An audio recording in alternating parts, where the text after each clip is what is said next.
पिपरा के पात पर कलैया डोले रे नदी, कलैया डोले रे नदी।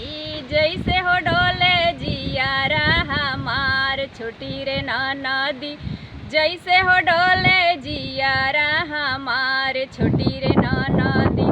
गलावा के हारवा हम तेज देवर नदी, हम तेज देवर नदी। पातर पियवा तेजलो न जास छोटी रे नदी, पातर पियवा तेजलो न जास छोटी रे नदी।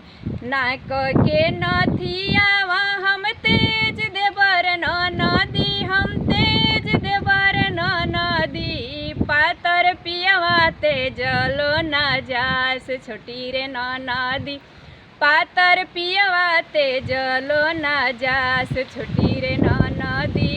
पिपरा के पात पर कलैया डोले रे नदी, कलैया डोले रे नदी। जैसे डोले जियारा हमार छोटी रे नदी, जैसे डोले जियारा हमार छोटी रे नदी।